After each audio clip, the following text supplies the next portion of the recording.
हाय, तो हम स्टार्ट करते हैं मार्केट एनालिसिस। ये जो आपके सामने वेबसाइट है finance.com, इसके हेल्प से हम ये देखते हैं कि स्ट्रैडल का चार्ट कितना चल रहा है। तो स्ट्रैडल का चार्ट मतलब इससे हमें आइडिया पता चल जाता है कि प्रीमियम हाई है कि लो चल रहा है। अभी प्रीमियम बहुत लो चल रहा है क्योंकि निफ्टी की कल एक्सपायरी 104 चल रहा है स्ट्रैडल का अमाउंट। और बाकी इसका देख लेते हैं, बाइक की का भी कम ही चल रहा है। तो हम एक बार आइडिया ले लेते हैं आईवी से सीधा। ठीक है। तो जैसे मिड कैप का आईवी 21 चल रहा है, तो मतलब इसके प्रीमियम हाई है 11,000 का इंडेक्स, और इसके कम से कम इतना ही सेम चल रहा है निफ्टी जितना।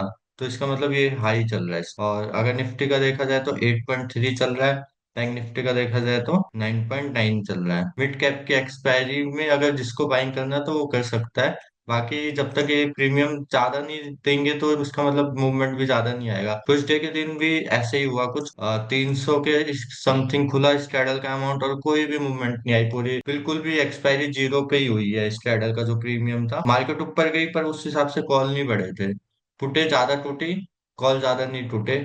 हालांकि लास्ट में एक थोड़ी सी मूवमेंट आ गई थी, बाकी मार्केट फ्लैट ही रहा था। अपने डाटा पॉइंट्स में लिख लेते हैं कल की जो निफ्टी की एक्सपायरी, तो हम एक अंदाजा लगा लेंगे कि कल क्या करना चाहिए हमें। तो 22,547 चल रहा है स्पॉट। 22,547 चार्ट देख लेते हैं।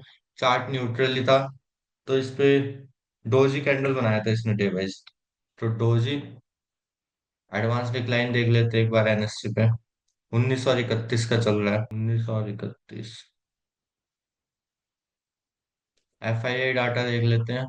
एफ आई लगातार ही सेलिंग ही कर रहा है। 25 तारीख को भी इसने 3500 करोड़ रुपए की सेलिंग करी है। 3500 करोड़ सेलिंग। इंडाइसिस गेनर देख लेते हैं। मीडिया और मेटल सबसे ज्यादा गिरे थे। मीडिया बढ़ा था 50, मेटल गिरा था। ऑप्शन डाटा देख लेते हैं। तो सबसे ज्यादा सेलिंग देखो 22,700 की कॉल में हो रखा है, और इस साइड 22,600 पे सपोर्ट है, बट उससे भी नीचे चल रहे, तो हम 22,500 मानेंगे। तो ये भी यही बता रहा है कि ज्यादा मूवमेंट आने की एक्सपेक्टेशन ज्यादा नहीं है। अगर 22,500 को तोड़ा तो 22,300 पे एक सपोर्ट है। तो 22,500 और 22,700 कर लेते हैं। 22,700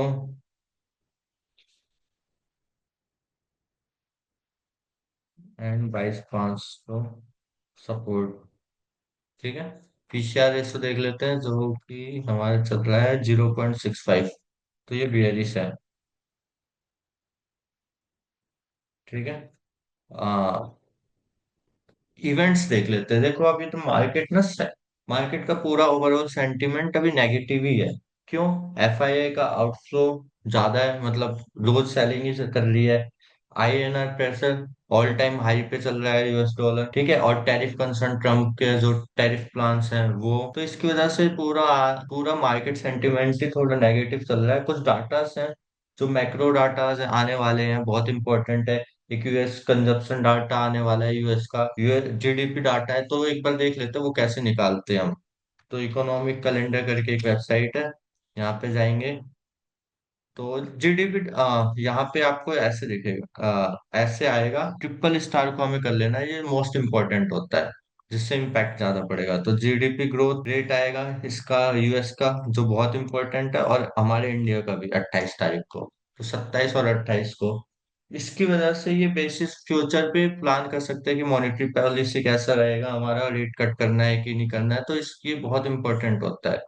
तो रिजल्ट तो क्या ही है, मतलब कल के लिए तो हम स्ट्रैडल ही बेचेंगे, हमें पता चल गया है चार्ट देख के भी, ऑप्शन डाटा भी, चार्ट भी, कि ये सब पूरा वही है, न्यूट्रल ही रहेगा मार्केट। तो straddle in Nifty. Thank you.